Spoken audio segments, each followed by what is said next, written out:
Hello friends, welcome to your YouTube channel home grown learning classes और technical science. ये दोनों channel हमारे हैं, आप वहाँ जाके वीडियोस को एंजॉय कर सकते हैं। आज हम पढ़ेंगे tune amplifier, transistor tune amplifier. Transistor tune amplifier क्या होता है? नॉर्मल एम्पलीफायर पहले हम ड्रॉ करते थे। ये जो हमारा टैंक सर्किट है इसको रिप्लेस करते थे रेजिस्टेंस से, जिस रेजिस्टेंस बोलते थे आरसी, लो कलेक्टर रेजिस्टेंस। उसी कलेक्टर रेजिस्टेंस को हम क्या करते थे, नॉर्मल हमारा एम्पलीफायर जैसा काम करता था, लेकिन हम इसको ट्यून एम्पलीफायर बनाने के लिए, एक नैरो बैंडविड्थ काम कराने के लिए इसको हम यहाँ पर टैंक सर्किट से रिप्लेस करते हैं रेजिस्टेंस को, आरसी को, ठीक है। और रिप्लेस करने के बाद ये कैसा ट्यून एम्पलीफायर बन जाता है। ये तो हो गया ट्यून एम्पलीफायर का फिगर। ट्यून एम्पलीफायर क्या होता है? जब हम रेडियो फ्रिक्वेंसी को 50,000 किलो हर्ट्ज से ज़्यादा की फ्रिक्वेंसी उसको पे डीलिंग करते हैं, चैप्टर में उसी पे बात करेंगे, 50,000 के ऊपर की फ्रिक्वेंसी पे डील करते हैं, तो उस केस में क्या होता है कि हमें कैसा स्पेशल टाइप ऑफ एम्पलीफायर की ज़रूरत होती है। ये है जो स्पेशल टाइप का एम्पलीफायर होता है, उसको बोलते हैं क्या, ट्यून एम्पलीफायर। ये ऐसा एम्पलीफायर होता है कि हायर फ्रिक्वेंसी, जितना ज़्यादा फ्रिक्वेंसी होगा उतना ज़्यादा वो आउटपुट देगा। हायर फ्रिक्वेंसी को ही पकड़ेगा, लोअर फ्रिक्वेंसी को नहीं पकड़ेगा, ठीक है। हायर फ्रिक्वेंसी को एक्सेप्ट करेगा, बाकी सब लोअर फ्रिक्वेंसी को क्या रिजेक्ट कर देगा और उसको एम्पलीफाई कर देगा। ऐसा हमको विशेष टाइप का हमको चाहिए ट्रांजिस्टर एम्पलीफायर। लेकिन हमने देखा कि नॉर्मल इसको हमने टैंक सर्किट से रिप्लेस कर दिया आरसी को, तो देखा कि ये सच में ऐसा special type of tune amplifier बन गया। ऐसा टाइप ऑफ ट्रांजिस्टर हमें मिल गया जो एम्पलीफायर का काम कर रहा है, ठीक है। अब ट्यून एम्पलीफायर होता क्या, क्यों ट्यून एम्पलीफायर का क्या क्या फ़ायदा है, आरसी को क्यों हटाए? आरसी को हटाने का दो रीज़न है। पहला आरसी का रीज़न ये है कि उसमें गेन कम होता है। आरसी में क्या होता है, गेन कम होता है या एफिशिएंसी उसकी कम होती है। दूसरी चीज़ क्या होती है कि गेन तो कम होता ही है, दूसरी चीज़ क्या होती है कि उसका इंडिपेंडेंट होता है फ्रिक्वेंसी। यानी फ्रिक्वेंसी बढ़े चाहे घटे, आरसी को कोई फ़र्क नहीं पड़ता है, लेकिन इससे फ़र्क पड़ता है। ये पहचानेगा कि कौन फ्रिक्वेंसी ज़्यादा है, कौन फ्रिक्वेंसी कम है, और हाई फ्रिक्वेंसी को एक्सेप्ट करेगा, लोअर फ्रिक्वेंसी को क्या रिजेक्ट करेगा, या बहुत ज़्यादा हाई फ्रिक्वेंसी को भी क्या करेगा, रिजेक्ट कर देगा, ठीक है। ये स्पेशल टाइप ऑफ ट्रांजिस्टर होता है जिसको कि हम ट्यून एम्पलीफायर बोलते हैं। इसका जो मेन पर्पज़ होता है, टैंक सर्किट हमारा काम कराता है, ठीक है। ये दो ड्रॉबैक की वजह से हम आरसी को या रेजिस्टेंस वाला जो होता है यहाँ पे, इस रेजिस्टेंस को नहीं यूज़ करते हैं, यहाँ पे टैंक सर्किट का इस्तेमाल कर रहे होते हैं, ठीक है। ट्यून एम्पलीफायर क्या होता है, स्मॉल बैंडविड्थ को एम्पलीफाई करता है, एक स्मॉल एरिया रेंज को, फ्रिक्वेंसी रेंज को एम्पलीफाई करता है, ठीक है। बीच के आसपास मान लो 100 हर्ट्ज का फ्रिक्वेंसी है और 200 हर्ट्ज का फ्रिक्वेंसी एक ही साथ मिक्स होके जा रहा है। ये बंदा क्या करेगा कि 100 हर्ट्ज और 150 हर्ट्ज के बीच का कोई 150 हर्ट्ज का फ्रिक्वेंसी को पकड़ेगा और उसी को एम्पलीफाई कर देगा। बाकी उसके आसपास की या उसके नीचे जो भी फ्रिक्वेंसी सबको हटा देगा, सिर्फ और सिर्फ 150 फ्रिक्वेंसी को क्या, उसके आसपास 145 से लेके 155 तक के आसपास फ्रिक्वेंसी को ये क्या एम्पलीफाई करेगा, बाकी सारे फ्रिक्वेंसी क्या करेगा, ये रिजेक्ट कर देगा, ठीक है। इसकी फिगर को समझते हैं, फिर बात करते हैं। ये जो ट्रांजिस्टर है, ट्यून ट्रांजिस्टर एम्पलीफायर है, इसको एम्पलीफाई करना 10,000 किलो फ्रिक्वेंसीज को, जिसका रेंज जो होगी 20 किलो हर्ट्ज, जिसका रेंज क्या 20 किलो हर्ट्ज, ध्यान समझिए, जिसका रेंज क्या 20 किलो हर्ट्ज, तो 20 किलो बैंडविड्थ क्या हो, 20 किलो हर्ट्ज, रेंज क्या हो 20, ये हो जाएगा आपका 980 किलो, और ये हो जाएगा आपका 10-20 किलो, ठीक है। यानी 20 इधर बढ़ गए और 20 इधर बढ़ गए, टोटल क्या हो गया 40 हो गया, ठीक है। टोटल क्या हो गया 40 रेंज हो गया इसका, ठीक है। टोटल रेंज क्या हो गया 40 हो गया। तो ये इसका बैंडविड्थ तो कहने का मतलब क्या, इतना देखिए बैंडविड्थ इसका इतना था, इतना बैंडविड्थ था। अब इस बैंडविड्थ को कितना बैंडविड्थ है, यहाँ से लेकर यहाँ तक बैंडविड्थ था, उस बैंडविड्थ को कम करके यहाँ से यहाँ बैंडविड्थ तक की फ्रिक्वेंसी को क्या एम्पलीफाई करेगा और बाकी सबकी फ्रिक्वेंसी को क्या करेगा, रिजेक्ट कर देगा, नेगलेक्ट कर देगा, ठीक है। ध्यान समझिएगा, जो मेन बैंड, इसको बताइए समझने के लिए, जो हमारा मेन बैंडविड्थ है यहाँ से लेकर यहाँ तक है, वो जो रेजिस्टेंस लगाते थे वो कितने का एम्पलीफाई करता था, लेकिन हम इस वाले यहाँ से यहाँ तक के पार्ट को एम्पलीफाई करना है, इससे छोटा यहाँ से यहाँ वाले पार्ट को, यानी यहाँ से यहाँ वाले पार्ट को एम्पलीफाई करना चाहते हैं, तो उसके ट्यून एम्पलीफायर का इस्तेमाल करते हैं। सिर्फ यहीं से यहीं वाले फ्रिक्वेंसी क्या करें, एम्पलीफाई करें, बाकी सारे फ्रिक्वेंसी को क्या नेगलेक्ट करें, ठीक है। मान लो रेंज बोलता है, क्वेश्चन करेंगे अच्छे से, ठीक है, ठीक है फ्रेंड्स। ये था, आप distinguish between tune amplifier and other amplifier. Tune amplifier other amplifier है, क्या डिस्टिंग्विश करना भाई, भी तो मैं जितना जैसे डिस्टिंग्विश कर रहा हूँ ठीक है। कि क्या होता है उसमें आरसी सर्किट होता है, उसमें आउटपुट जो फ्रिक्वेंसी रिस्पांस जो होता है, ये ट्यून सर्किट जो होता है फ्रिक्वेंसी के डिपेंडेंट होता है, लेकिन जबकि आरसी जो होता है फ्रिक्वेंसी के इंडिपेंडेंट होता है। ये जो होता है, ठीक है, जो नॉर्मल एम्पलीफायर होते हैं, अदर एम्पलीफायर होते हैं, वो क्या करते हैं कि लार्ज साउंड को क्या लार्ज ऑडियो एम्पलीफाई करते, ऑडियो फ्रिक्वेंसी को एम्पलीफाई करते हैं। लेकिन ये स्पेसिफिक रेडियो फ्रिक्वेंसी को एम्पलीफाई करता है, वो बहुत सारे रेंज को नहीं है, छोटे से रेंज को, छोटे से नैरो बैंडविड्थ को ये एम्पलीफाई करता है वो और के कंपैरिजन में। ठीक है, ये था हमारा कुछ इंपॉर्टेंट पॉइंट। ठीक है, अब analysis of parallel tune circuit के बारे में पढ़ते हैं। Analysis of parallel tune circuit के बारे में ज़्यादा कुछ डिटेल्स नहीं पढ़ेंगे। ठीक है, नॉर्मल सी बात समझा रहा हूँ। इसी वाले फिगर को देखिए, इसको मेरा इस वाले फिगर को देखिए। ठीक है, जब ये पैरेलल सर्किट डिटेक्ट सर्किट की बात कर रहे हैं, ठीक है, अब सर्किट उसको पढ़ा हुआ है, बस इसी के बारे में बात करेंगे। इसमें जो होता है ये सिंगल हो गया है, इसी में एक और कैपेसिटर लगा देंगे तो हो जाएगा डबल ट्यून्ड हो जाएगा। अब ये सिंगल ट्यून्ड है। ठीक है, तो दोस्तों अब जो भी बात करेंगे इस सब के बारे में पढ़ा होगा, सारे इक्विपमेंट के बारे में, कंपोनेंट्स के बारे में। इसी मेन जो टैंक कंपोनेंट है उसी को पढ़ेंगे, उसी को यहाँ पर रिप्लेस करने से आरसी इसको रिप्लेस की, आरसी को रिप्लेस किया है इसकी जगह। ठीक है, तो अब क्या हो गया कि इसी से वजह से इसके पूरे ट्रांजिस्टर का कंडीशन, कंपोनेंट, जो कैरेक्टरिस्टिक है वो चेंज हो गया। ठीक है, तो इसकी वजह से टैंक सर्किट हो, तो इसी टैंक सर्किट को हम पढ़ेंगे। तो पहले एनालिसिस करते, पहले एनालिसिस करने का मतलब क्या है, जब ये दोनों आपस में पैरेलल और आर एल सी जब पैरेलल होते हैं, आर और सी और एल या एल और सी जब आपस में पैरेलल होते हैं, हमेशा जो होता है एल के साथ एक छोटा सा रेजिस्टेंस जो होता है जुड़ा रहता है। ठीक है, या फिर एल का जो तार होता है उस रेजिस्टेंस से, उस मटेरियल से बनाता है जिसका रेजिस्टेंस कुछ ना कुछ हाई हो। ठीक है, अब जब पैरेलल सर्किट में होता है तो आपको मालूम है पैरेलल सर्किट में क्या होता है कि इम्पीडेंस हाई होता है। इम्पीडेंस हाई क्यों होता है? क्योंकि करंट लो होता है। ठीक है, पैरेलल रेजोनेंस के पैरेलल सर्किट में क्या होता है फ्रेंड्स, पैरेलल सर्किट में क्या होता है, इम्पीडेंस क्या होता है? हाई होता है। जेड आर क्या होता है? हाई होता है। तो करंट क्या होगा? लो होगा। यह आपको पता है, बेसिक्स में पता है, पढ़ाया हूँ। ठीक है, तो इसकी फ्रिक्वेंसी क्या होती है? फ्रिक्वेंसी होती है for 1 resonance frequency 2 pi L C, ये होती है। ठीक है, समझिए इसको। जो हमने सप्लाई दिया, अगर सप्लाई ऐसी दे रहे हैं इसमें, तो पैरेलल में उस सप्लाई की फ्रिक्वेंसी इस जो कंपोनेंट है उसकी फ्रिक्वेंसी के बराबर हो जाए, और ये सप्लाई फ्रिक्वेंसी इसका जो नेचुरल फ्रिक्वेंसी है जिसको रेजोनेंस फ्रिक्वेंसी बोलते हैं उसके बराबर हो जाए, तो ये क्या होगा कि मैक्सिमम रजिस्टर इम्पीडेंस का हो जाएगा। और वो मैक्सिमम इम्पीडेंस कितने के बराबर होगा? रेजिस्टेंस के बराबर होगा। आपको बताया था पैरेलल सर्किट में मैक्सिमम इम्पीडेंस होता है रेजिस्टेंस के बराबर होता है, तो हाई इम्पीडेंस हो जाएगा। और वो कैसा काम करेगा, उसमें कोई भी एल और सी नहीं रहेगा, वो कैसा सिर्फ और सिर्फ प्योरली रजिस्टिव टाइप का काम करेगा। और प्योरली रजिस्टिव टाइप का काम करने से क्या होगा, ये रजिस्टिव सर्किट हो जाएगा, रेजिस्टिव सर्किट हो जाएगा। ठीक, फुल्ली रेजिस्टिव सर्किट जैसा काम करेगा। ठीक है, अब इम्पीडेंस हाई है तो करंट लो होगा, और उस केस में जब भी पैरेलल हो जाएंगे तो इसका फ्रिक्वेंसी क्या हो जाएगा? 1/2 पाई एल सी हो जाएगा। ठीक है, यानी इस केस में क्या होगा कि एल और सी नहीं हो जाएंगे, उसकी जगह ये या इसके बीच जो एल के अंदर जो रेजिस्टेंस है, एल के साथ जो रेजिस्टेंस है सिर्फ वही रह जाएगा, बाकी कुछ भी नहीं रहेगा। ठीक है फ्रेंड्स, यहाँ तक समझ में आया? सर्किट एनालिसिस समझ में आया? ठीक है, ये इम्पोर्टेंट पार्ट था हमारा। ठीक है, और एक चीज़ और बताना चाहूँगा। ठीक है, इसमें जो क्या उसको बोलते हैं,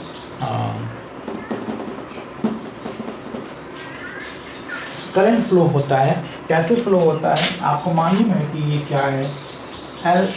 RLC सर्किट है पैरेलल में।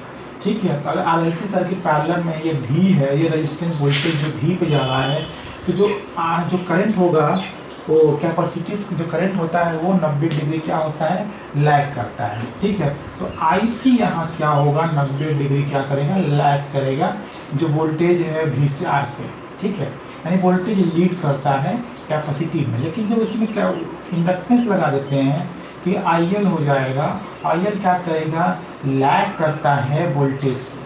ठीक है, इंडक्टिव केस में क्या होगा कि IL लैग करता है वोल्टेज से रेजिस्टिव सर्किट के फॉर्म में। लेकिन C भी लगा, IL भी लगा है, तो एक रिजल्टेंट IL निकलेगा। ठीक है, रिजल्टेंट IL निकलेगा। इस रिजल्टेंट IL को क्या बोलेंगे? ठीक है, इस रिजल्टेंट IL को क्या बोलेंगे? IL। ठीक है, मान लीजिए थीटा है ये, ठीक है, तो I L theta, theta I L, और इसको क्या बोलेंगे, इसको ये सारे कंपोनेंट को क्या बोलेंगे, ठीक है, ये हो गया हमारा आई एल कॉस थीटा और ये हमारा आई एल साइन थीटा, ठीक है, यानी आई सी हमारा आई एल कॉस थीटा के बराबर हो जाएगा।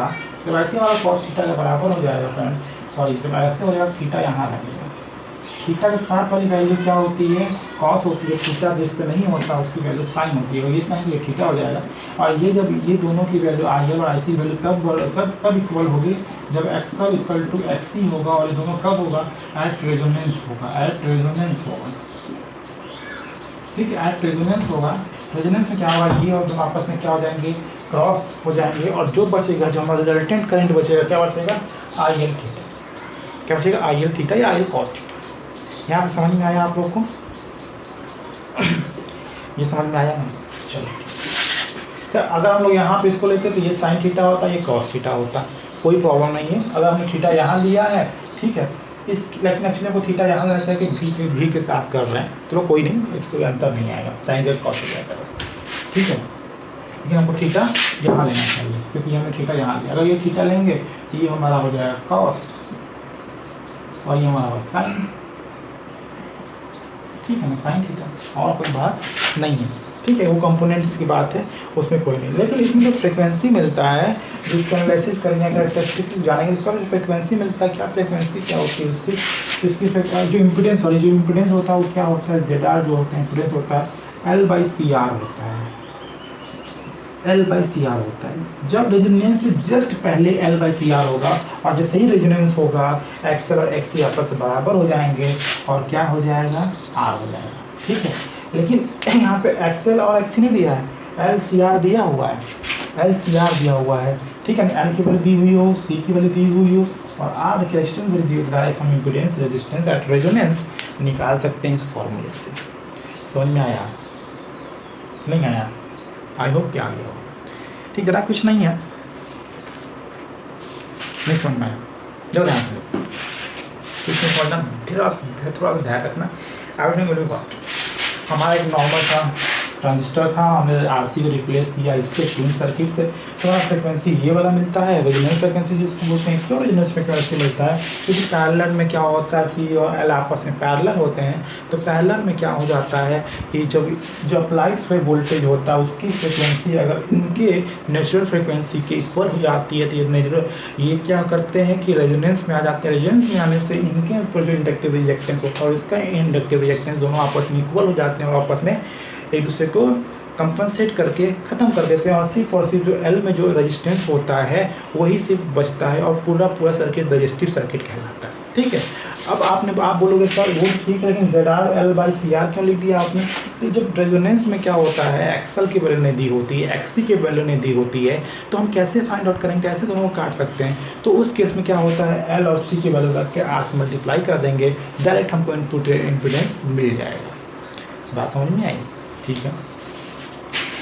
Eight resonance XL equal to XC होता है, और ये देखिए अगर आईसी है, आईसी लीड करता है वोल्टेज से, क्योंकि रजिस्टर आईसी में जो वोल्टेज होता है वो लीड करता है करंट से। कैपेसिटिव सर्किट में और इंडक्टिव सर्किट में जो होता है वोल्टेज जो है कि लीड करता है इंडक्टिव सर्किट में, और लैग करता है कैपेसिटिव सर्किट में, ठीक है। तो यहाँ पे करंट जो है कि लीड कर रहा है, और यहाँ पे वोल्टेज लीड कर रहा है, ठीक है। तो ये थीटा के साथ है, तो थीटा के साथ वाले कॉस थीटा, थीटा का जो साथ नहीं होता उसको साइन थीटा, आई सी की value I L sine theta के बराबर हो जाएगी। सॉल्व करके आंसर हम लिख देंगे, ठीक है। ऐसा बस नॉर्मल एग्जाम पूछा जाता है, ठीक है। ये ट्यून सर्किट कुछ कैरेक्टरिस्टिक से एल बाई सी आर इसको निकाल सकते हैं। इसके इनपुट इम्पीडेंस, सॉरी, जो इम्पीडेंस होगा इसका, जो इस सर्किट का इम्पीडेंस होगा एल बाई सी आर से निकाल सकते हैं, आसानी से निकल जाएगा, ठीक है। और एक चीज़ और, जितना हाई फ्रिक्वेंस, जितना हाई इनपुट इम्पीडेंस होगा उतना ही ज़्यादा हमको आउटपुट मिलेगा, यानी उतनी ज़्यादा हमारा क्या होगा, फ्रिक्वेंसी होगा, उतनी ज़्यादा क्या होगा, हमारा फ्रिक्वेंसी होगा। बात समझ में आ रही है, नहीं आ रही है, आई, ठीक है। जितना हमारा इनपुट इम्पीडेंस होगा, जो रजिस्टिव होता है, तो हमारा उतना ही ज़्यादा क्या होगा, फ्रिक्वेंसी आउटपुट होगा। आउटपुट क्यों ज़्यादा होगा, ध्यान समझो, अगर इसका रजिस्टेंस ज़्यादा, करंट तो आईसी सेम फ्लो कर रहा है, अगर रजिस्टेंस ज़्यादा होगा तो आईसी इंटू रजिस्टेंस ड्रॉप ज़्यादा होगा, और ड्रॉप ज़्यादा होगा तो उसी के जो इंडक्शन लगा हुआ, ये कॉइल लगा हुआ सेकेंडरी में, ये जितना ड्रॉप होगा उसी के बराबर क्या करेगा, ये आउटपुट ले लेगा। ठीक है, ड्रॉप ज़्यादा कराना है, ड्रॉप ज़्यादा कराएंगे तो ज़्यादा फ्रिक्वेंसी नहीं, ज़्यादा ड्रॉप कराएंगे तो ज़्यादा आउटपुट निकलेगा। ठीक है, अगर रेजिस्टेंस यहाँ कम रहेगा, करंट तो सेम फ्लो हो रहा है, रेजिस्टेंस कम तो आउटपुट कम, क्योंकि ड्रॉप कम, लेकिन रेजिस्टेंस ज़्यादा, करंट सेम है, रेजिस्टेंस ज़्यादा तो ड्रॉप ज़्यादा तो आउटपुट ज़्यादा। बात समझ में आई? ठीक, तो यहाँ पे हाई इनपुट इम्पिडेंस होता है। ठीक है, ये अगर इसके कैरेक्टरिस्टिक ऑफ पैरेलल सर्किट के बारे में बात करें तो कैरेक्टरिस्टिक जो इम्पिडेंस ऑफ ट्यून सर्किट क्या होता है, जब इसको L/CR होता है। How ever the impedance of the circuit decrease, जब इम्पिडेंस ऑफ सर्किट डिक्रीज होगा तो इसका मतलब क्या होगा, उसकी एफिशिएंसी भी क्या होगी, डिक्रीज होगी। ठीक है, रिपीटली अगर हम बात करें रेजोनेंस फ्रीक्वेंसी होता है उसकी, तो ठीक है एक फिगर बनाऊंगा, उसके बाद इसको और अच्छे समझाऊंगा। ठीक है, देखिए characteristic of a parallel resonance circuit, सबसे इंपॉर्टेंट सर्किट क्या है, इम्पिडेंस, इनपुट इम्पिडेंस कह सकते हैं, impedance of a tune circuit. ठीक है, तो ट्यून सर्किट होता है उसका इम्पिडेंस कितना ज़्यादा इंपॉर्टेंट रखता है हमारे लिए, ये देखना है। ठीक है, देखिए कितना ज़्यादा इंपॉर्टेंस रख रहा है। ठीक है, ये हमारा मैक्सिमम पीक मिलता है, पीक पॉइंट क्या हमारा, जहाँ पे फ्रिक्वेंसी क्या है, फार रेजोनेंस फ्रिक्वेंसी। ठीक है, बस इतना ही पार्ट को, या इसी पार्ट के थोड़ा सा इधर, थोड़ा सा उधर, 1% थोड़ा सा इधर, थोड़ा सा इधर पार्ट को क्या करेगा, वो ट्यून सर्किट एम्पलीफाई करेगा। बाकी सारे इसके इधर के पार्ट को लोअर फ्रिक्वेंसी बोलते हैं, क्योंकि फ्रिक्वेंसी का ग्राफ अगर ऐसे या ऐसे बढ़ रहा है। ठीक है, और ये FR है, ये पॉइंट FR है। ठीक है, तो FR के इधर क्या होगा, लो फ्रिक्वेंसी, FR के इधर क्या होगा, हाई फ्रिक्वेंसी, क्योंकि फ्रिक्वेंसी की वैल्यू इस ग्राफ पे इस एक्सिस से बढ़ रही है। इधर जाएंगे जितना, उधर फ्रिक्वेंसी हाई, इधर आएंगे फ्रिक्वेंसी लो, बीच में क्या है कि रेजोनेंस फ्रिक्वेंसी। ठीक है, तो अगर इम्पिडेंस ज़्यादा होगा, ठीक है, अगर इम्पिडेंस ज़्यादा होगा तो क्या होगा, ड्रॉप ज़्यादा होगा, ड्रॉप ज़्यादा होगा मतलब क्या है, इम्पिडेंस ज़्यादा होगा तो फ्रिक्वेंसी क्या करेगा, ज़्यादा ट्यून एम्पलीफाई एक्टिव हो जाएगा, हायर फ्रिक्वेंसी को क्या करेगा, अप्रोच करेगा, और हायर फ्रिक्वेंसी को अपने अंदर से बाईपास कराएगा, और सारे लोअर फ्रिक्वेंसी को यानी इस FR फ्रिक्वेंसी से एबव और बिलो को क्या करेगा, रिजेक्ट कर देगा फ्रिक्वेंसीज को। ठीक है, इनपुट इम्पिडेंस अगर हाई हो या टैंक सर्किट इम्पिडेंस क्या हो, हाई हो। हाई तब होता है जब पैरेलल सर्किट होता है, पैरेलल सर्किट में हाई होता है तो ZR/L/CR होता है। और मैंने बताया पहला पॉइंट था impedance of tank circuit, impedance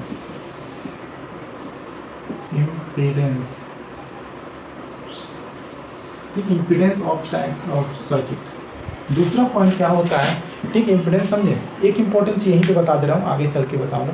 parallel resonance circuit है, पैरेलल। ठीक है, इस लोअर पार्ट फ्रिक्वेंसी के इधर वाले पार्ट को अगर हम 1 कह लें, इस वाले पार्ट को 2 कह लें, इस वाले लाइन के, तो पहला पार्ट जो होता है इसको बोलते हैं लोअर कट या लोअर फ्रिक्वेंसी, इसको बोलते हैं क्या, lower cut.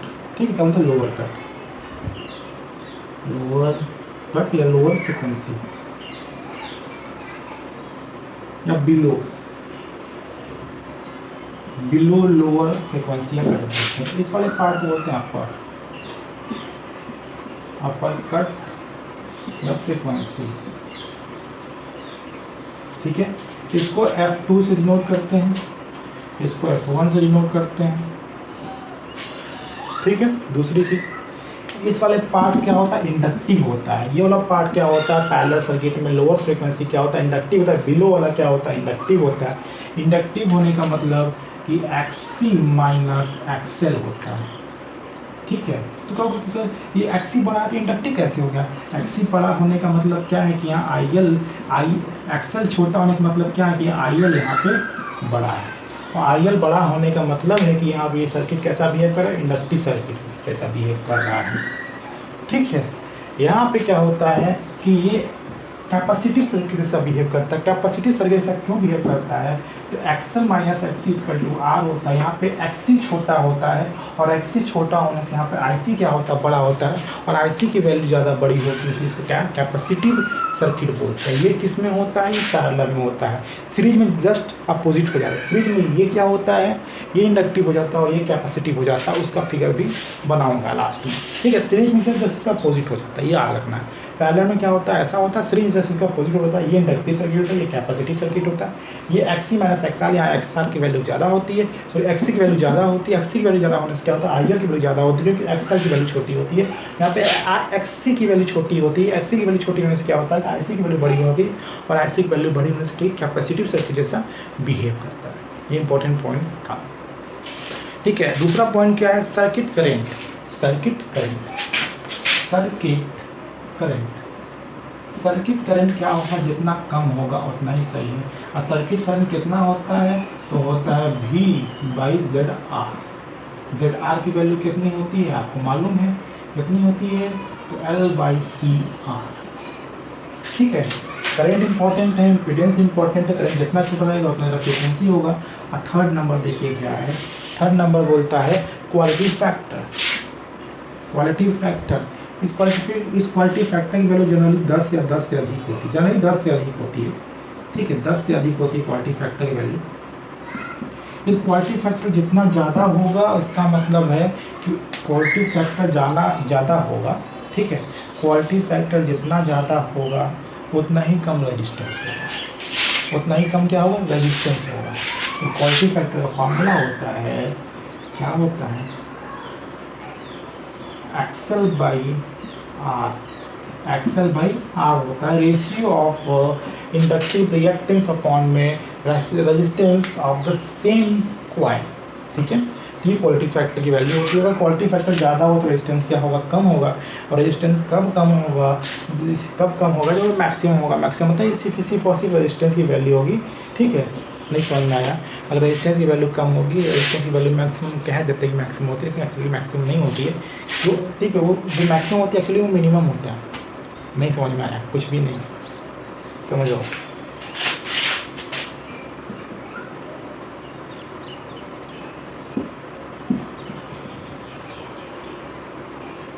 ZR to L C R, इसकी वैल्यू जितनी कम जेड आर की वैल्यू उतनी ज़्यादा, इसकी वैल्यू जितनी कम उसकी वैल्यू जेड आर की वैल्यू उतनी ज़्यादा होगी, तो क्वालिटी फैक्टर भी उतना ही ज़्यादा, ठीक है। यानी कह सकते हो कि अगर ये ज़्यादा एक्सेल एल ज़्यादा तो एक्सेल ज़्यादा, और एक्सेल ज़्यादा तो क्वालिटी फैक्टर ज़्यादा। यानी कॉइल का अगर वैल्यू ज़्यादा है और कैपेसिटर का वैल्यू भी ज़्यादा है, दोनों कंपेरिजन तो रेजोनेंस में करना है, कॉइल की वैल्यू बढ़ाएंगे, रेजिस्टेंस की वैल्यू भी बढ़ाएंगे।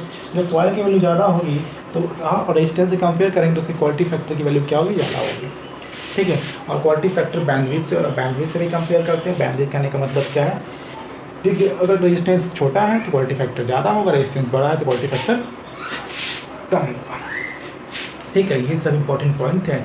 और ये कैसे आया, एल बाई एक्स आर कैसे आया, तो बोलते हैं रिएक्टिव पावर अपॉन में पावर लॉस। रिएक्टिव पावर क्या होता है, ये कहाँ से है, रिएक्टिव पावर क्या होता है, तो आई एल एक्स एल और आई एल इंटू आर, क्योंकि कॉइल ऐसे है, उसी में रेजिस्टेंस है ना, कॉइल का रेजिस्टेंस है, जो करंट कॉइल जाएगा वो करंट रेजिस्टेंस भी जाएगा, उसके ये कट जाएगा और एक्स एल बाई आर बचता है, वही यहाँ पे आया होगा, ठीक है। समझ में आया, ठीक है। तो quality factor of parallel tune circuit is very important because sharpness, देखो क्या बता रहा हूँ, जितना ज़्यादा क्वालिटी फैक्टर होगा उतना ज़्यादा शार्पनेस होगा, ऐसा नहीं बोलना है। जितना ज़्यादा क्वालिटी फैक्टर होगा उतना ही ज़्यादा जो है कर्व होगा, सेलेक्टिविटी उतनी अच्छी होती है, ज़्यादा नहीं होती, अच्छी होती है, ठीक है, ठीक है। एक चीज़ और, फिगर समझ में आया, देखो फिगर है यहाँ पे लिखा हुआ है, ठीक है, ग्राफ बना हुआ है, ये R1 है, R2 है, R3, सबसे चौकीला क्या कौन सा लग रहा है, सबसे शार्प कौन सा, R3 है। R3 शार्प होने का मतलब क्या है, इसको सबसे ज़्यादा क्वालिटी फैक्टर किसका बढ़िया होगा, तो इसका सबसे ज़्यादा क्वालिटी फैक्टर हाई होगा, उससे कम R2 का होगा, उससे कम R1 का होगा। कहने का मतलब क्वालिटी फैक्टर सबसे ज़्यादा होने का मतलब क्या है, रेजिस्टेंस सबसे कम होगा, रेजिस्टेंस सबसे कम किसका होगा, रेजिस्टेंस सबसे कम R3 का होगा, सबसे ज़्यादा R1 का होगा। यानी सबसे अच्छा क्वालिटी फैक्टर R3 का होगा, सबसे खराब क्वालिटी फैक्टर जो होगा R1 का होगा, ठीक है। यानी जो सबसे ज़्यादा शार्प होता है वही सबसे ज़्यादा चौकीला होता है, उसी बोलते हैं शार्पनेस, इसी को बोलते हैं शार्पनेस। सबसे ज़्यादा शार्प कौन सा होगा, सबसे ज़्यादा शार्प होगा R3। ये सबसे क्वालिटी फैक्टर किसका ज़्यादा होगा, R3 का।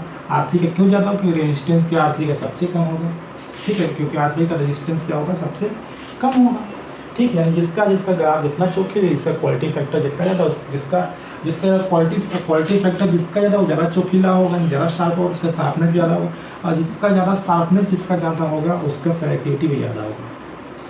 सेलेक्टिविटी भी ज़्यादा होगा, सेलेक्टिविटी ज़्यादा होने का मतलब समझ रहे हैं, डायरेक्ट सेलेक्ट हो जाएगा। इस पॉइंट्स मान लो यहाँ से और यहाँ हमको रेडियो स्टेशन रेडियो मिर्ची सुनाई देता है, तो हम काहे ना यहाँ से यहाँ खोजेंगे, यहाँ से यहाँ ज़्यादा सेलेक्ट करना पड़ जाएगा, बहुत ज़्यादा तो मेहनत ज़्यादा करना पड़ जाएगा। यहाँ अगर तुरंत यहाँ से यहाँ चले गए तो इस पॉइंट से इस पॉइंट जाने में ज़्यादा मेहनत नहीं करना पड़ेगा। जहाँ कम मेहनत करना उसकी सेलेक्टिविटी ज़्यादा, जहाँ ज़्यादा मेहनत करना उसकी सेलेक्टिविटी कम। सेलेक्टिविटी का मतलब एफिशिएंसी ऑफ सिलेक्शन। सिलेक्शन के लिए जितना कम एफिशिएंसी, जितना जल्दी काम हो, जितना कम एफर्ट लगाएंगे उसकी सेलेक्टिविटी ज़्यादा, और कोई चीज़ सेलेक्ट करने में जितना ज़्यादा एफर्ट लगाएंगे उसमें उसकी सेलेक्टिविटी क्या होगी, कम होगी। ठीक है, क्वालिटी फैक्टर ज़्यादा होगा तो शार्पनेस ज़्यादा होगा क्योंकि शार्प होगा, और उसकी सेलेक्टिविटी भी ज़्यादा होगी और उसको क्वालिटी फैक्टर ज़्यादा होगा, उसी ग्राफ का रेजिस्टेंस सबसे कम होगा। ये एक इम्पॉर्टेंट पॉइंट था। और जिसका जो है कि बैंडविड्थ ज़्यादा होगा उसका क्वालिटी फैक्टर सबसे कम होगा। ठीक है, ये इंपॉर्टेंट पॉइंट है, इसको मैं आगे बताऊँगा। ठीक है, एडवांटेज ऑफ ट्यून एम्पलीफायर पढ़ते हैं। ठीक है, ट्यून एम्पलीफायर एडवांटेज क्या क्या उसको पढ़ते हैं। नेक्स्ट टॉपिक है फ्रेंड्स हमारा क्या, advantage of tune amplifier. Advantage of tune amplifier क्या होता है, क्या पढ़ते हैं। ट्यून एम्पलीफायर क्या क्या एडवांटेज है, क्या क्या फ़ायदे हैं, क्यों इसका इस्तेमाल करता है। पहला फ़ायदा क्या होता है, low power loss, not a loss, low power loss. दूसरा क्या होता है, और तीसरा तीन ही पॉइंट होते हैं normally, less voltage source needed.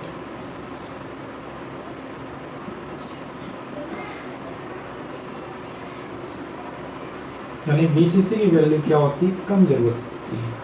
VCC की वैल्यू क्या होती है, कम जरूरत पड़ती है, और इसकी हाई सेलेक्टिविटी होती है।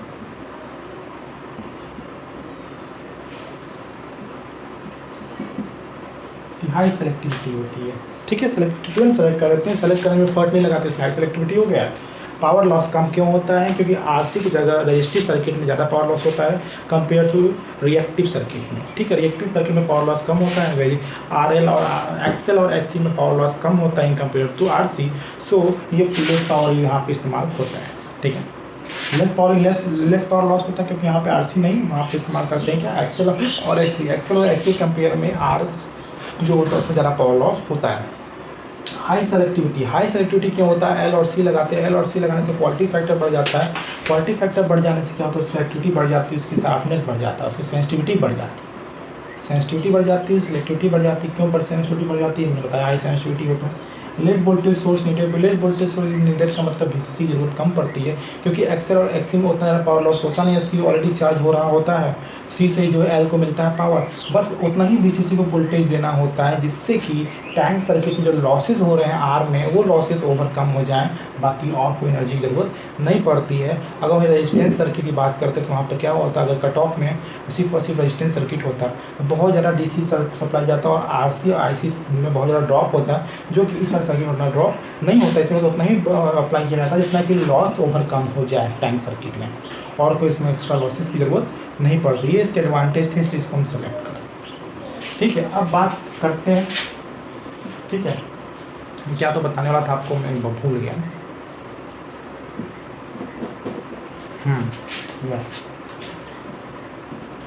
मान लीजिए फ्रिक्वेंसी है जिसकी, ठीक है, ये फ्रिक्वेंसी है, इस फ्रिक्वेंसी का बैंडविड्थ यहाँ से लेके यहाँ तक। नॉर्मल जो एम्पलीफायर होगा यहाँ से यहाँ पे इसको एम्पलीफाई करें, ट्यून एम्पलीफायर का कुछ बस यहाँ से एम्पलीफाई करता है, बस यहीं से इसका बैंडविड्थ जो होता है BWT होता है। BW मतलब बैंडविड्थ और T मतलब tune bandwidth of tune amplifier, इतना ही होता है। बस इतने ही दूर की फ्रिक्वेंसी को क्या करता है, ये क्या करता है, एम्पलीफाई करता है। बाकी इसके इधर की फ्रिक्वेंसी को और इसके इधर की फ्रिक्वेंसी क्या करता है, डिस्क्रिमिनेट करता है, रिजेक्ट कर देता है। ठीक है, यानी इसके लोअर इस बैंडविड्थ यानी FR जो होता है, FR के आसपास की फ्रिक्वेंसी को क्या करता है, बैंडविड्थ को ये क्या करता है, एम्पलीफाई करता है। उसके बाद क्या, उसके पहले क्या, यानी इसके एवब और उसके बिलो वाले एम्पलीफाई को क्या करता है, फ्रिक्वेंसी को क्या करता है, एम्पलीफाई नहीं करता है, उसको रिजेक्ट कर देता है। ठीक है, यही रीज़न है कि इसको हम ऑडियो एम्पलीफायर में इस्तेमाल नहीं करते, क्योंकि ऑडियो एम्पलीफायर में जो हमारा स्पेक्ट्रम होता है, जो रेंज होता है, क्या होता है 20 हर्ट्ज से लेकर 20 किलो हर्ट्ज तक होता है। लेकिन ये स्पेसिफिक रेंज के लिए सिर्फ काम करता है, जिसकी रेंज के 10 होती है या 20 होती है, 50 होती है। ठीक, उससे अधिक के रेंज की वैल्यू कोई एम्पलीफाई नहीं करता है। तो इतना बड़ा नैरो के लिए क्या चाहिए हमको कि हाई को, ठीक है, ध्यान समझिए मैं क्या बताना चाह रहा हूँ।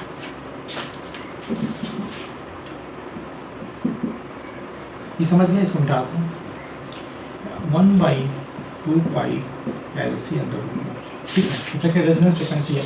अगर हमको लो फ्रिक्वेंसी चाहिए तो क्या ट्यून एम्पलीफायर के लिए हम इस्तेमाल लो फ्रिक्वेंसी होने के लिए ट्यून एम्पलीफायर का इस्तेमाल नहीं करते, क्योंकि बहुत बड़ा एल साइज में और सी साइज में हमको चाहिए कैपेसिटर और इंडक्टर जो बहुत बड़े साइज चाहिए, इसको बहुत ज़्यादा बल्कि बना देगा। इसके बढ़िया बहुत ज़्यादा महंगा बना देगा। इससे बढ़िया कि इसकी जगह हम क्या करें, RC सर्किट का इस्तेमाल करें, RC सर्किट साथ ट्रांसफार्मर का भी इस्तेमाल कर लें तो ज़्यादा बेहतर होगा लो फ्रिक्वेंसीज के लिए। ठीक है, बजाय इसके। ठीक है, चलिए अब बात करते हैं एडवांटेज के बारे में पढ़ लिया। ठीक है, तो अब बात करेंगे लो फ्रिक्वेंसी के लिए क्यों इस्तेमाल करते हैं। ठीक है, तो पहली बात क्या होगा, लो फ्रिक्वेंसी वाला जो सिग्नल होता है उसका जो स्पेक्ट्रम रेंज होता है 20 से 20,000 किलो ऑडियो फ्रिक्वेंसी में होता है। ठीक है, और ये लो, ठीक है, इसलिए लो फ्रिक्वेंसी में इस्तेमाल नहीं हो सकता। लो फ्रिक्वेंसी में अगर इस्तेमाल होता है तो इसकी वैल्यू बहुत ज़्यादा हो जाए। LRC की वैल्यू बहुत ज़्यादा चाहिए लो फ्रिक्वेंसी में, और LRC की वैल्यू बहुत ज़्यादा मतलब होने का मतलब बहुत ज़्यादा एक्सपेंसिव हो जाएगा, बहुत ज़्यादा बल्कि हो जाएगा। तो उससे ट्रांसफार्मर और RC लगा के लो वैल्यू का इस्तेमाल कर लेते हैं बजाय इसके। ठीक है, चलिए आगे बढ़ते हैं फ्रेंड्स। अब हम पढ़ेंगे फ्रीक्वेंसी रिस्पांस वापस tune amplifier. Frequency response already पढ़ चुका है, पैरेलल ट्यून का पढ़ा, नॉर्मल ट्यून एम्पलीफायर का पढ़ेंगे। फ्रीक्वेंसी रिस्पांस और normal tune amplifier and tune amplifier क्या होता है देखिए।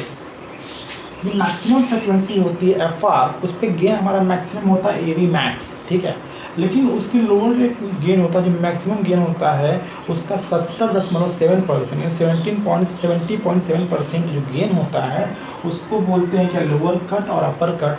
और इन दोनों की लोअर कट और अपर कट के रेंज को ले रहे तो उसको बोलते हैं बैंडविड्थ। ठीक है, अगर लोअर कट F1 और अपर कट F2 के बीच के रेंज को बोलते हैं क्या, बैंडविड्थ। और 70.7% होता है मैक्सिमम गेन के जो फ्रिक्वेंसी रिस्पांस जो रेजोनेंस फ्रिक्वेंसी पे मिलता है, जो FR पे मिलता है। ठीक है, ये फ्रिक्वेंसी रिस्पांस था।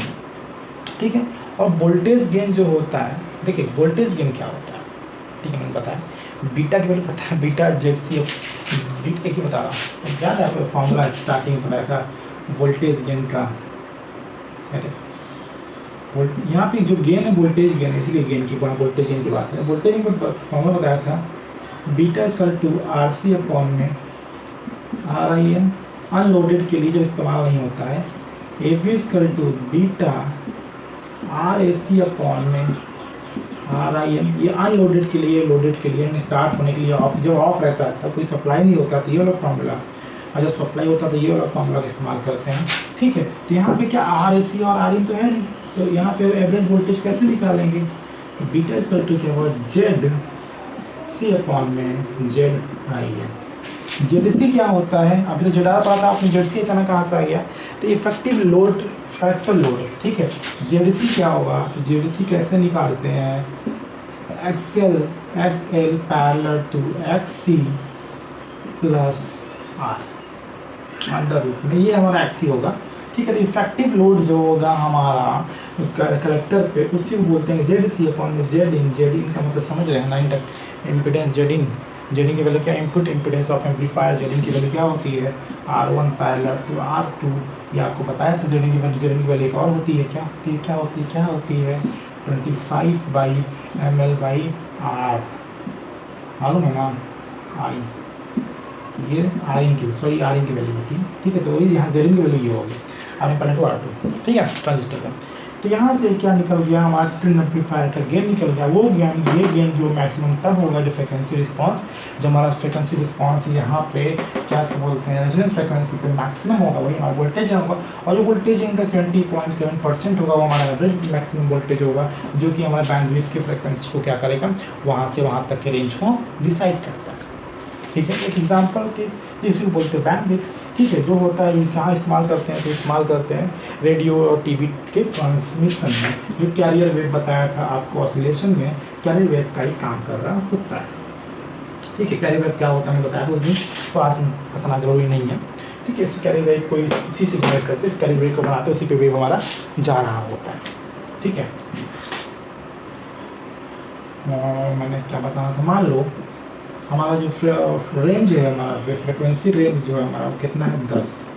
ठीक है। और हमारी फ्रिक्वेंसी है कितना 710 किलो हर्ट्ज, 710 किलो हर्ट्ज। तो हमारा जो रेंज होगा 10 होगा, यानी 5 इधर 5 इधर, यानी इधर जाएगा तो 705 मतलब 715 किलो हर्ट्ज तक ही क्या होगा हमारा ये फ्रिक्वेंसी रेंज होगा। यानी ये जो हमारा होगा वो कितना होगा 705 और ये हमारा क्या होगा 715 होगा, क्योंकि रेंज हमारा था 10, यानी 5 इधर गए और 5 इधर गए, दोनों मिला के 10 हमारा रेंज हो गया। ठीक है, समझ में आया। ठीक है। अब बात करते हैं relation between quality factor and bandwidth. इसका रिलेशन का फार्मूला होता है Q//FR/BW। ठीक है। अगर बैंडविड्थ बढ़ेगा तो अगर क्वालिटी फैक्टर बढ़ेगा तो बैंडविड्थ घटेगा, बैंडविड्थ बढ़ेगा तो क्वालिटी फैक्टर घटेगा, FR कांस्टेंट रहेगा। ठीक है, समझ में आया। चलो ये कहाँ पे यूज़ करते हैं, कैरियर वेव में इस्तेमाल करते हैं। कैरियर वेव को बता दिया जाए, थोड़ा फिर से बता परेशान हो तो बता।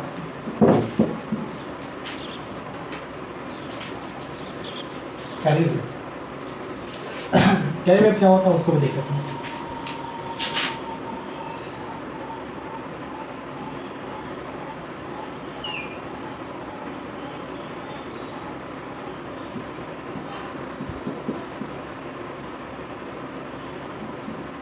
डिश टीवी का नाम सुना होगा, टाटा स्काई का नाम सुना होगा।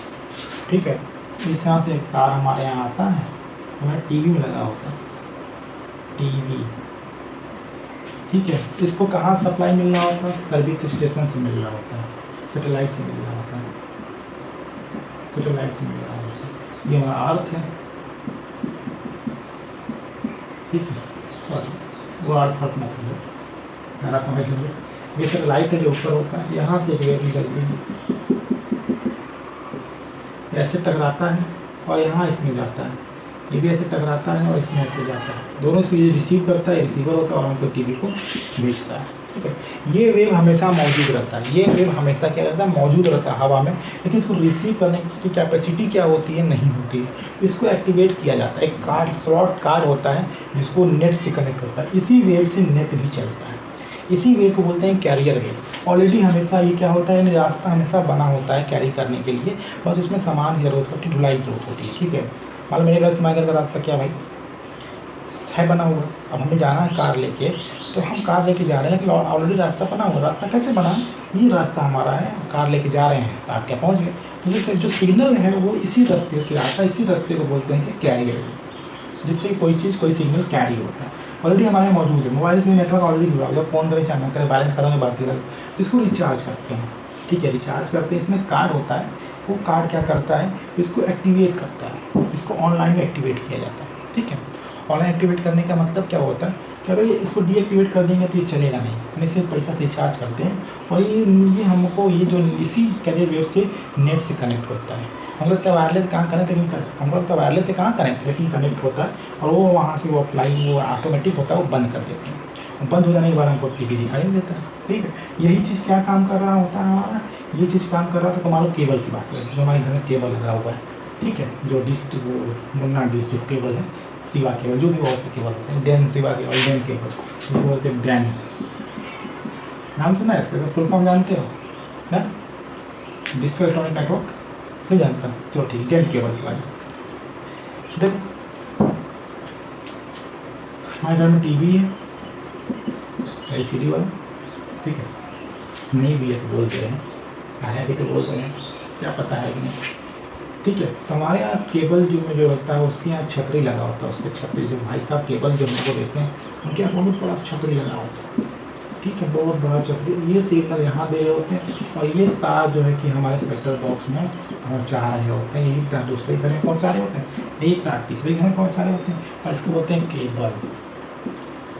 केबल, ठीक है, केबल होते हैं ये, और सप्लाई उनके घर पे आता है, इनके वो जो है यहाँ पे सप्लाई कर रहे होते हैं। ठीक है, तो ये होता है टीवी का काम। लेकिन जो भी होता है कनेक्शन इसको यहाँ से मिल रहा होता है और ये इसको रिचार्ज, ये इसको पैसे दे रहे होते हैं, भाई रिचार्ज करो काम करो। इसी बेसिस पर हमारा जो होता है नेटवर्क चलता रहता है मोबाइल के नेटवर्क। ठीक है, इसी को बोलते हैं कैरियर। ठीक है, समझ में आया, हमको पा गया होगा। ठीक है, फ्रिक्वेंसी रिस्पॉन्स हो गया, रिलेशन बिटवीन बैंडविड्थ हो गया, क्वालिटी फैक्टर हो गया। ठीक है, by pass bandwidth, low by pass signal tuned amplifier. Important point, single tune amplifier के बारे में कुछ पढ़ने की जरूरत नहीं है, मैंने जितना सब कहा वही सब कुछ जितना भी बताया वही सिंगल ट्यून एम्पलीफायर में सब जोड़ तोड़ के। ठीक है, हम डबल ट्यून एम्पलीफायर के बारे में बात करेंगे। सिंगल ट्यून एम्पलीफायर कुछ भी पढ़ने लायक नहीं है, सब कुछ जितना सब सिंगल ट्यून एम्पलीफायर में था। डबल ट्यून एम्पलीफायर किसको कहते हैं देखते हैं, फिगर बनाते हैं, फिगर बना के आपसे बात करते हैं।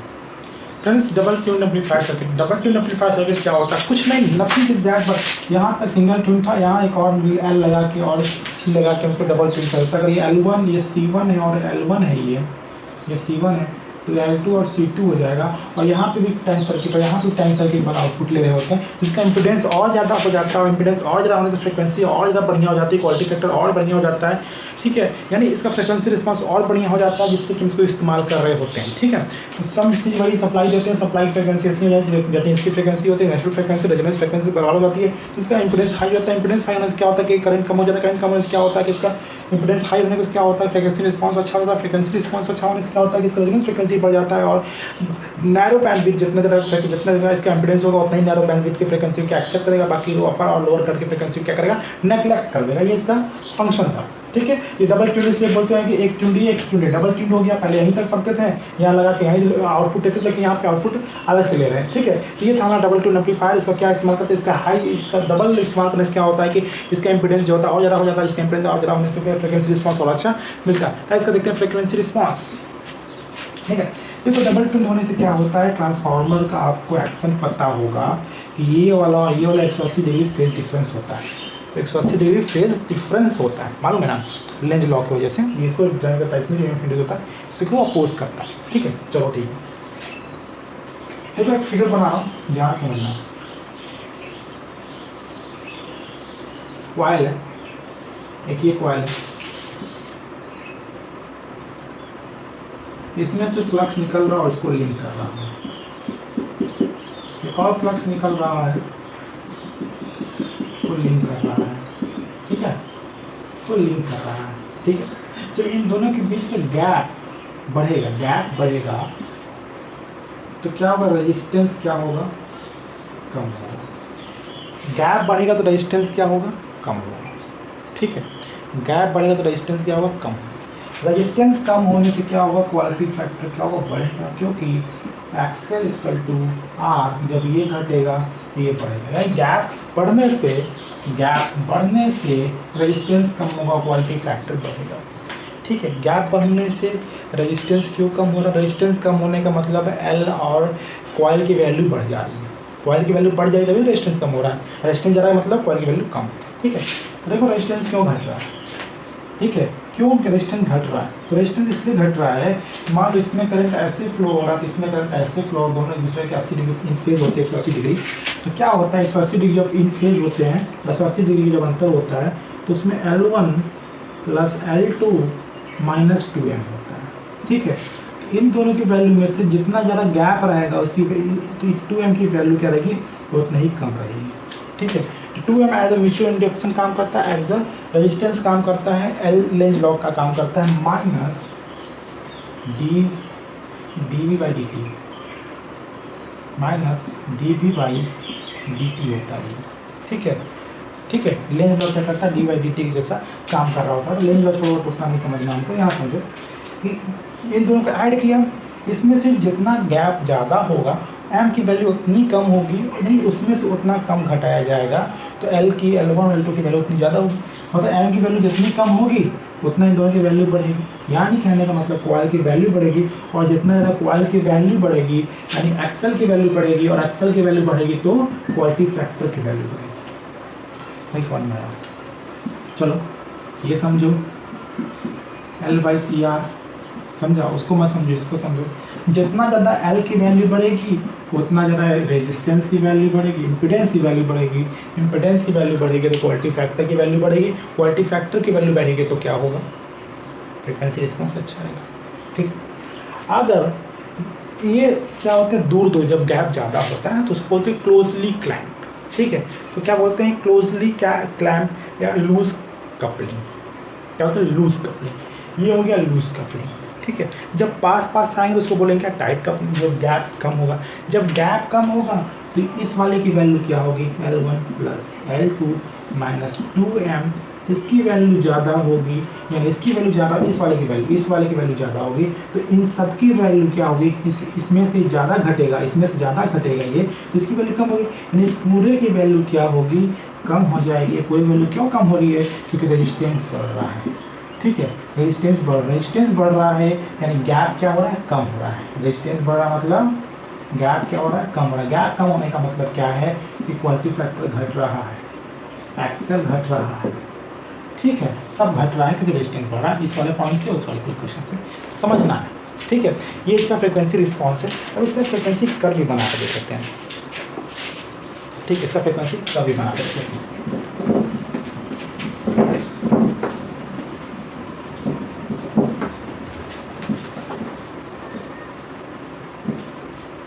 फ्रिक्वेंसी कर्व देखिए,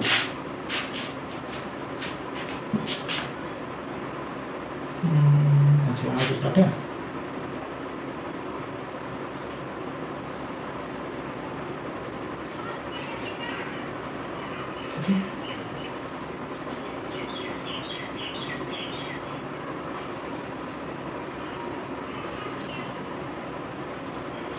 ठीक है, ध्यान समझना।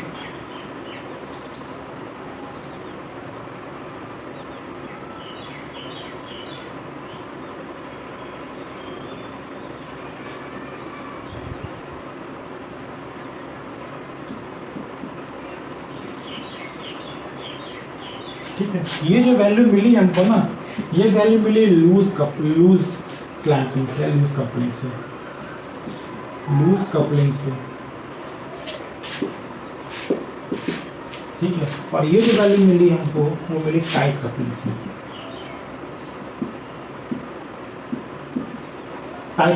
ठीक है, ये वाली टाइट कपलिंग मिली, ये वाली लूज कपलिंग मिली है। देखो टाइट कपलिंग में क्या होता है, जो फ्रिक्वेंसी है रेजोनेंस फ्रिक्वेंसी उसका मीट जो सबसे कम टाइट कपलिंग मिनिमम होता है, लेकिन लूज कपलिंग में रेजोनेंस फ्रिक्वेंसी हाई होता है। इस तरह से रिसीवर्स में इस्तेमाल करते हैं लूज कपलिंग का। टीवी एंटीना रिसीवर में ये छोटी सी फ्रिक्वेंसी को भी बहुत ज़्यादा एम्पलीफाई करके इसको जो है कि एम्पलीफाई लूज कपलिंग की वजह से एम्पलीफाई कर लेता है, और एम्पलीफाई करने के बाद क्या होता है टीवी में दिखाता है। ठीक है, बात समझ में आ रही है। यानी कि हम डबल जो होता है डबल ट्यून एम्पलीफायर का इस्तेमाल इसलिए करते हैं कि वीक सिग्नल को ज़्यादा से ज़्यादा एम्पलीफाई कर पाएँ compare to single signal tuned amplifier. ठीक है, इसका फ्रिक्वेंसी रिस्पॉन्स था। उसके पहले हमने उसका डबल कपलिंग देखा। बैंडविड्थ देखते हैं, बैंडविड्थ क्या होता है। बैंडविड्थ जो होगा, देखो एक का बैंडविड्थ यहाँ से यहाँ, एक का बैंडविड्थ यहाँ से, लेकिन इसका बैंडविड्थ यहाँ से यहाँ, लेकिन हमको जो फ्रिक्वेंसी चाहिए, जो बैंडविड्थ चाहिए वो यहाँ से और यहाँ के बीच चाहिए। तो इसका जो बैंडविड्थ होता है यहाँ से और यहाँ के बीच में ही मिलता है। ठीक है, और इसकी बैंडविड्थ की वैल्यू क्या होती है, BW/DT मतलब क्या होगा डबल ट्यून की वैल्यू क्या होती है, इसकी बैंडविड्थ की वैल्यू क्या होती है। ठीक है, KFR रेजोनेंस फ्रिक्वेंसी के जो इन दोनों के बीच का सेपरेशन, कितना सेपरेशन है। ठीक है, कितना गैप है, ये के कांस्टेंट दिखाता है। के जो है कांस्टेंट है, कांस्टेंट क्या दिखाता है, कोफिशिएंट ऑफ कपलिंग दिखाता है कि कितना गैप है, कितना कपल है ये। ठीक है, तो कोफिशिएंट ऑफ कपलिंग दिखाता है ये। तो ये फार जो आपको मालूम रेजोनेंस फ्रिक्वेंसी ये बैंडविड्थ होता है। ठीक है, ये समझ में। प्रैक्टिकल एप्लीकेशन ऑफ जो प्रैक्टिकल के की वैल्यू होती है क्या होती है, तो प्रैक्टिकल के की वैल्यू जो चीज़ एग्जाम में निकालते हैं, एग्जाम में पूछ सकता है, तो के की वैल्यू क्या होती है, वो होती है 1/√Q1 Q2। Quality factor of पहला वाला का टैंक सर्किट का और क्वालिटी फैक्टर दूसरे वाले टैंक सर्किट दोनों को प्रोडक्ट जो होता है 1/√, उसी को बोलते हैं क्या, के की वैल्यू। ठीक है, प्राइमरी का और सेकेंडरी का, Q1 प्राइमरी का है, Q2 का सेकेंडरी का टैंक सर्किट का है। ठीक है, यहाँ समझ। इसका एडवांटेज क्या क्या है, इसका एडवांटेज जानते हैं क्या है, हाई सेंसिटिविटी मिलता है, हाई सेलेक्टिविटी मिलता है, हाई एफिशिएंट है। ठीक है, लेस वोल्टेज ड्रॉप होता है, बैंडविड्थ इंक्रीज़ हो जाता है। ठीक है, बैंडविड्थ इंक्रीज़ हो जाता है, बैंडविड्थ इंक्रीज़ हो गया, तो सेंसिटिविटी इंक्रीज़ हो गया, और उसके बाद क्या गेन इंक्रीज़ हो जाता है, सेलेक्टिविटी इंक्रीज़ हो जाता है। बात समझ में आई? बैंडविड्थ इंक्रीज़ होने का मतलब समझ रहे हो? जो ऐसे था ना, ऐसे था, फिर ऐसे था, और ये इकट्ठे ऐसे था, ठीक है। तो इनकी बैंडविड्थ इंक्रीज होने मतलब बैंडविड्थ इंप्रूव हो जाता है, इन्हें कि बैंडविड्थ का लंबाई बढ़ जाता है, नहीं, बैंडविड्थ इंक्रीज होने मतलब बैंडविड्थ इंप्रूव हो जाता है। बैंडविड्थ इंप्रूव हो जाता है तो क्वालिटी फैक्टर क्या होता है हमारा, बढ़ जाता है। इम्प्रूव नहीं मतलब बैंडविड्थ घट जाना, इंक्रीज हो मतलब बैंडविड्थ की क्वालिटी इंक्रीज होना, उसकी लेंथ घट जाना, और जब लेंथ घट जाएगा तो क्वालिटी फैक्टर जो बढ़ जाएगा। बात समझ में आ जाए, इस चीज़ को डबल ट्यून इसका इस्तेमाल करें। अब बात करते हैं tuned class C amplifier. Class C amplifier जो होता है उसको मैंने बताया था ट्यून एम्पलीफायर में इस्तेमाल करते हैं। ट्यून एम्पलीफायर जो चैप्टर है तो बताएंगे अच्छे से, तो बात करते हैं देखो ट्यून एम्पलीफायर सर्किट में क्या होता है और इसमें क्या अंतर है। जो नॉर्मल आरसी जो होता है ना, जो नॉर्मल रजिस्टिव ट्रांजिस्टर जो होता है, उस रजिस्टिव ट्रांजिस्टर में जो होता है उसकी जो एफिशिएंसी होती है 35% होती है प्रैक्टिकली, ठीक है, और 50% होती है आइडियली, ठीक है। लेकिन ये क्लास ए की, लेकिन क्लास सी वाला क्या होता है, प्रैक्टिकली 70% होता है और वैसे 100%। अंतर क्या है कि वो जो करेंट का जो होता है ना वो 80% की 80% यहाँ से ऐसे आएगा जी, 80 डिग्री से कम ही लेता है, 80 डिग्री से कम के वोल्टेज को लेता है, और इसमें लॉसेस कम होते हैं, और हाईली एम्पलीफाई करता है, हाई एफिशिएंट होते हैं, लॉसेस कम होते हैं, इसलिए इसका इस्तेमाल करते हैं क्लास सी एम्पलीफायर का, ठीक है। इसमें करंट वरेंट या रेजिस्टेंस है वो सब नहीं पढ़ेंगे, क्लास बी और क्लास सी पढ़े तो उसकी एफिशिएंसी ऐसे जान लेंगे, ठीक है। ये समझ में आया? और अच्छे समझाते हैं। हेलो फ्रेंड्स, अभी देखें क्लास सी एम्पलीफायर के बारे में। देखिए ट्यून, उसको ट्यून सर्किट में इस्तेमाल करते हैं, ट्यून एम्पलीफायर उसको बोलते हैं। क्या होता है कि आरसी जो होता है, जो नॉर्मल क्लास सी एम्पलीफायर होता है उतना अच्छे से एम्पलीफाई नहीं करता है, तो इस वजह से हम ट्यून एम्पलीफायर का इस्तेमाल करते हैं जो काफ़ी अच्छे से एम्पलीफाई करता है, ठीक है फ्रेंड्स। तो ठीक है, जो हमारा ऑडियो फ्रिक्वेंसी होती है, लो फ्रिक्वेंसी होती है, उसको ट्यून एम्पलीफायर नहीं एम्पलीफाई कर पाता, ठीक। लेकिन बहुत ज़्यादा स्पेसिफिक नैरो बैंडविड्थ के लिए हम ट्यून एम्पलीफायर का इस्तेमाल कर रहे होते हैं, ठीक है। ये आपको बात समझ में आ रही है। जो हमारा जो रेडियो रिसीवर होता है, टेलीफोन रिसीवर होता है, वहाँ पे आप ट्यून एम्पलीफायर का इस्तेमाल कर रहे होते हैं,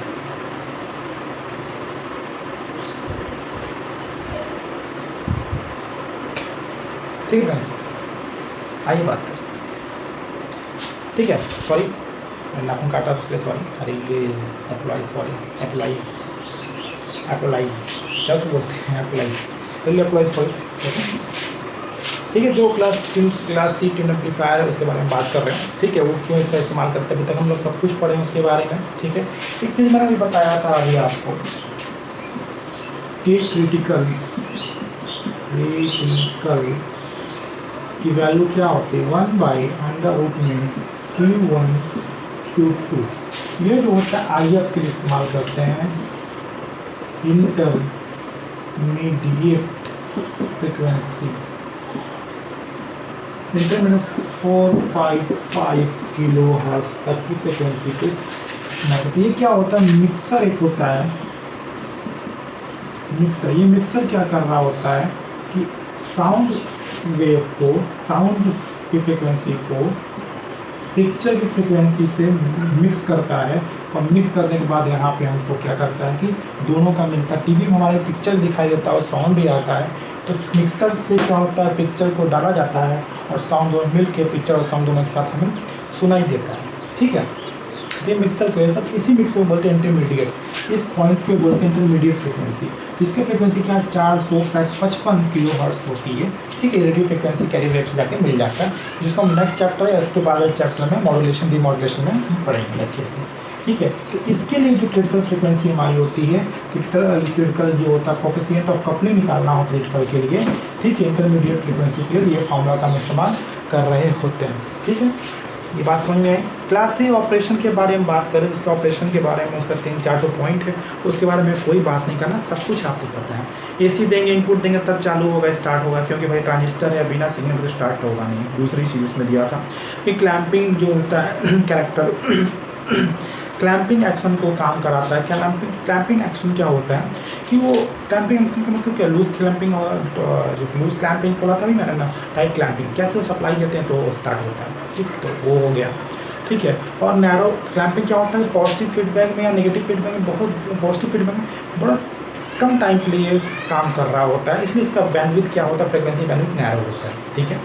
तीसरा पॉइंट था। और चौथा पॉइंट क्या था इसका, चौथा पॉइंट बड़ा इंपॉर्टेंट था, इंपॉर्टेंट कुछ नहीं है, सब सही है, ठीक है। और इसमें सिग्नल नहीं दे रहे हैं या थोड़ा कम सिग्नल दे रहे हैं तो डैम जैसा काम करेगा, प्रॉपर सिग्नल दे रहे हैं जो उसको लॉस को ख़त्म कर पाए तो अनडैम भी जैसा काम करता है, तो इसका और कोई बात नहीं है, ठीक है।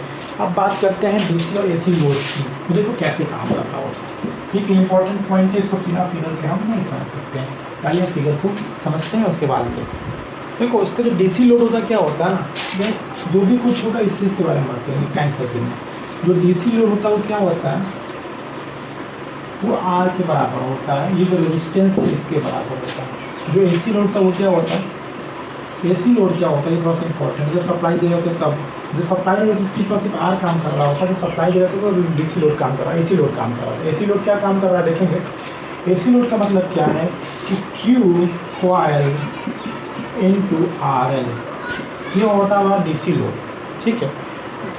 अभी डीसी नहीं आया है, ये इसको बोलते हैं RP, ठीक है, पैरेलल रेजिस्टेंस। और इसको जो है कि RAC जब बोल देंगे तो RP, इसको RP इंटू RL होगा ना, RP इंटू RL अपॉन में RP प्लस RL। अब ये समझ में क्यू कॉइल क्या है, RL कैसे, सब कैसे लिख दिया, RP क्या है, क्यू कॉइल क्या है इसको समझना है। क्यू कॉइल का मतलब जब कैपेसिटर इंडक्टर के पैरेलल में हो और उसके साथ रेजिस्टेंस लगा हो, या रेजिस्टेंस इसके पैरेलल में और साथ लगा हो, डजंट मैटर, जब ये दोनों आपस में पैरेलल हो, ठीक है, और उसके साथ रेजिस्टेंस लगा हो, चाहे उसके रेजिस्टेंस के पैरेलल हो चाहे रेजिस्टेंस के सीरीज में हो, ठीक है, उसको क्या बोलते हैं, क्यू कॉइल। इन तीनों का इफेक्टिव रेजिस्टेंस निकालेंगे, उसके बाद RL से क्या करेंगे कंपेयर, RL को मल्टीप्लाई कर देंगे तो मान RP निकल जाएगा, ठीक है। अब RP निकल गया, अब ये पूरी वैल्यू क्या होगी, RP हो गई, RP और ये जो RAC काम करेंगे दोनों को जो पैरेलल होगा, तो RP into RL, RP plus RAC हो जाएगा, ये वाला लोड इन RAC। ये क्वेश्चन पूछा एग्जाम में 2-3 बार, इसलिए इसको आप समझ लेंगे, इसको आप क्या करेंगे समझ लेंगे, ठीक है। आप पढ़ते हैं मैक्सिमम AC आउटपुट पावर, ये क्या पढ़ रहे हैं, ये क्लास C एम्पलीफायर के बारे में पढ़ रहे हैं, तो उसका ये AC है और ये DC है पावर है। हम अब ट्यून एम्पलीफायर खत्म हो गया, पावर एम्पलीफायर क्लास C के बारे में पढ़ेंगे, ठीक है। तो output power class C amplifier का क्या होता है, 100% होता है। कैसे होता है उसको भी देखना है। मान लो कि वो VCE इक्वल टू VCC है, जब कोई सप्लाई ट्रांजिस्टर को नहीं दिया जा रहा है, ऐसी बात नहीं दिया जा रहा होगा, ठीक है। ग्राफ बना लेता हूँ,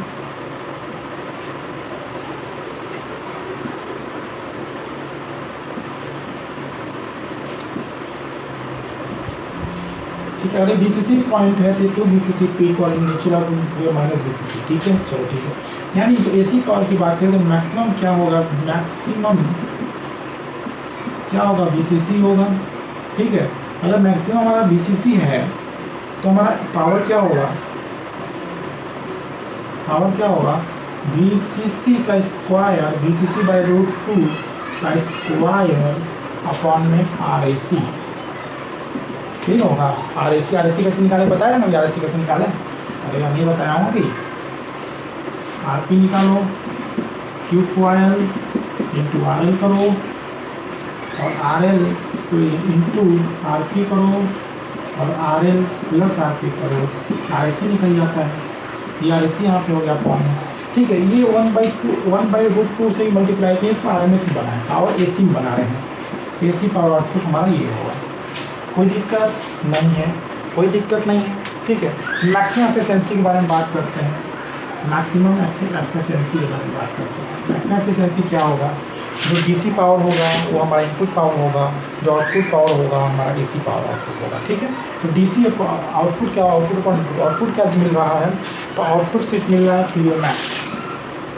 PO मैक्स, आउटपुट पावर हमारा ये है। लेकिन आउटपुट पावर के साथ जो एनर्जी डेसिपेशन हो रहा है आउटपुट पावर के साथ जो एनर्जी डिसिपेशन हो रहा है, हीट डिसिपेशन हो रहा है, तो भी ऐड करेंगे तो हमारा इनपुट पावर ना होगा। आउटपुट पावर जितना आउटपुट मिल रहा है, इनपुट पावर जितना इनपुट दे रहे हैं, इनपुट देने के बाद पावर मैक्स मिल रहा है, हीट जितना हो रहा है, जो लॉस हो रहा है दोनों ऐड करके मैक्सिमम इनपुट पावर हो जाएगा, ठीक है। लेकिन जब देखते हैं इन दूसरों को मिलाते हैं तो ये जो होता है बहुत कम होता है इसके कंपेयर में, जिससे इसको नेग्लिजिबल होता है, इसको हटा देते हैं। और जो हमारा लास्ट में बचता है P U max equal to P U max बचता है 100 से मल्टीप्लाई कर देते हैं, निकल जाता है। इसकी एफिशिएंसी क्या होती है, 100% होती है। यानी क्लास सी की जो एफिशिएंसी होती है वो 100% होती है, क्लास बी की होती है 28.5 होती है। आइडियली बात कर रहा हूँ क्लास ए की क्या होती है 50% होती है। ये हमारा चैप्टर क्लोज हो गया, ठीक है। ये सब पढ़ना का चैप्टर में कुछ है नहीं, जाम नहीं है, आइस काम से इसको भी देख लेंगे। मिलते हैं नेक्स्ट वीडियो, तब तक बने रहिए हमारे साथ। जय हिंद, जय भारत।